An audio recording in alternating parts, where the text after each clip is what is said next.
matter many consider to be aberrant. Many see darkness as a sheet, only pulled back by the light.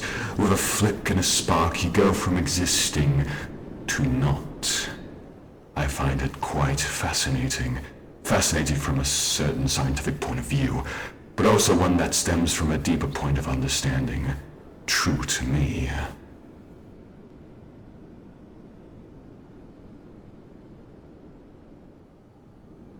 Time. What is time? How would you describe it? How could you show it? Can you manipulate it? Does time consist of particles, molecules, a microscopic form of life beyond our comprehension, more powerful and in control than anything we have accomplished in our time here? Does time consist of matter, perhaps? Here's another question. Perhaps we've been looking at it from the wrong perspective. It's alright to have a particular set of perspectives when looking at scientific evidence. But to backtrack to the question, if time isn't a constant that we can control, manipulate, or fully understand, then there are two paths that are drawn for us here. Either we are too weak and low of beings to fully grasp and harness the potential of time, or time in itself is a form that can never be harnessed by any organism and is simply a construct built within our minds. So in a way, time has no matter. It doesn't matter. Time doesn't exist. Space. A plane of existence where trons can float around in any state of matter, close, far apart. Space is space that those matters and can rest and flow. Space is relatively a place of emptiness to store anything that can hold. So we face this dilemma once again. A word, a phrase that we use to describe something, even though that something is more than lack of something. Space is emptiness. A void is a space. Emptiness. So ask me this. If nothing is within the space, then does the space exist? Let's look at another example. If I had a vase of flowers turned away from do they still exist? Well, yes.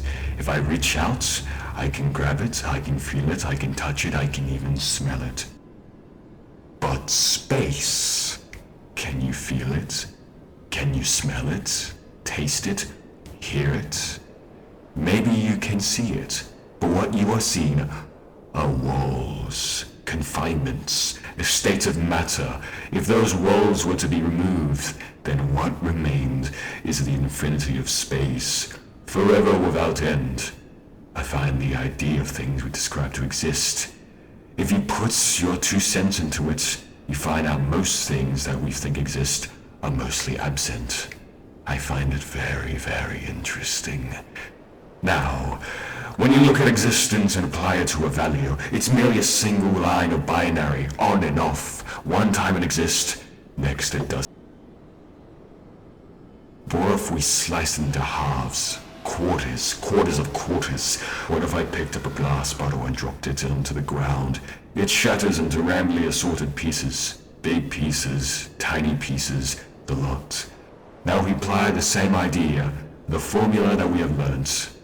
What if all those singular shards of glass had the property of the binary, on and off, in and out of existence constantly, as if the glass is trying to pick itself up to exist, but simply can't? Now what if the glass had a soul, a mind, a vision, a sense of existence? What if the glass was self-aware? That is what Dr. W.D Gaster, the royal scientist before Dr. Alphys, experienced when he fell into his creation and was shattered across time and space. So, how would it feel when you, pieces of you, were shattered, found between the fabrics of both factors, where existence is more of an idea? It's almost like a sandwich. Pieces of you sandwiched between existence and not existing, finished with another factor of existence and a non-existence. It's like flicker. One moment you're there, next. It's like flickering. Picture this. Now imagine a world. Don't go too far off. It's a world. Your world. A world you are very, very familiar with. Down to the exact detail. Your friends, your parents, your family, the places you've been, and the sights you've seen. Everything plays the same. The exact moment, the exact time, the exact value. Nothing is different. Imagine that world. Imagine a world where everything is exactly the same. Except you don't exist. The thought terrifies me. Do you really matter? Well, of course you wouldn't. In that world, your matter would have no effect, because it doesn't exist. Now you see a world where everything is the same, except you exist. Now that's a way better analogy. A way better place of existence. At least, how I feel about it. Now place those two theories side by side, then mix them into a formula where your entire existence, your entire world, has just remained as a giant question. You become a ghost, you become a legend, despite no one knowing you exist. It's like flickering. Your mind goes in the turmoil of chaos. It's pointless. Until it's not. Until it is. Turmoil. Infinitely repeats, and then it stops, and then starts again, and then it's reversed, and then becomes bigger, then it shrinks, then it simply disappears. Existence is whole. Nothing is non-existence. Both is impossible, yet not. Yet it's there, then it's not. It doesn't make sense. You can't manipulate, you can't control, especially to one who had so much authority, so much to choose. A choice, now reduced to it. With all this scrambled mess of binary and zeros, even a thought has forever reverberated in a pool of nothingness. It's deafening how lonely it is. At least, with death, you have the choice to believe in what happens afterwards. But in this limbo form, can one really die when not everything is there? It's not like pieces of me are permanently detached, like limbs. I can still feel them. Oh well, at least sometimes. Sometimes it's warm, sometimes it's cold, and sometimes it rains. It is very, very irritating, like a forever itch. What are your thoughts on that topic? Do you have anything to contribute to? Wait. This interview is about me. Although that statement alone is a red herring, since what is considered me isn't even here. There are parts of me out there that I don't even know about. Maybe those parts of me don't exist. Or more frighteningly, no longer exist. That's the terrifying thing. The uncertainty. You never truly know what you really witness is really there. Have you ever wrote entries before? Do you have a diary, a collection of thoughts, recorded to look back on as a royal scientist? Or at least, what is left to one here? I used to use them to a universal extent, since what I dealt with shattered the possibility of what everyone thought was impossible. All they were recorded over, all my research was scrapped, and replaced when the new doctor took over. Although, I remember one. Very fondly of. It was an experiment of great importance. It could have changed everything. A collection, chain of worlds, a pathway, a portal. The concept was so simple, yet the results clearly showed. The dark. Darkness is more than what you can't see.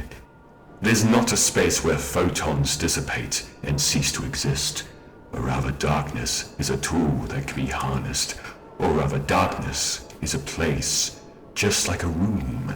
It's something new to explore. I believe there is a world quite similar to ours, but is being shined out by all light. Now when you remove that light, there is a new world, similar, but different.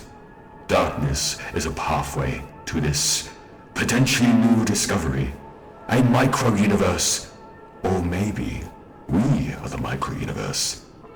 And the darkness is the bigger picture. To think of something this scale is truly a very, very fascinating discovery. Do you even exist? How do you know? I mean, how do you know? What are you looking at? No, I mean really, what are you looking at? You're watching a projection. You've been waiting, listening to me ramble on about things you might not even find interesting. You know, for an interview, you haven't even asked me a single question. Not one. You thought I wouldn't notice. I mean, I might not be all there, but that is just... Tell me, what will you do after this? After our time together runs out? Are you going to move on as I don't exist? Maybe I won't. After all, that's all I've talked about in our time together. But maybe I won't disappear. Maybe when you come back, I'll just recite this analogy of words together to keep you guessing whether or not I forgot our time here. So will you move on? Will you feel bad abandoning me? Will you care? Like existence, there are certain rules that confine us, like emotions, strains, conflicts. But when nothing exists, there are no rules, there are no constraints, because they can't survive. Feelings will die, no. They won't even die. They can't do anything. Anything can't do anything, because to speak of it is to acknowledge its existence. And existence here is absent. But when you're flickering, flicker, you welcome a gray area, like garbage noise. On the other side of the line, absolute zero, between the light and the dark, it's always flickering.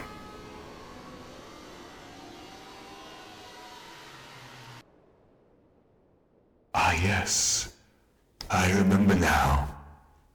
The entry that I remember so fondly. It was one of my most predominant entries. They never re-recorded it. They simply sealed it. Behind what? I don't know. I don't even know if it even exists. But what I do know is that of grave importance. Entry number 17. Dark. Darker. Yet darker. The darkness keeps growing. The shadows cutting deeper. Photon readings? Negative. This experiment seems very, very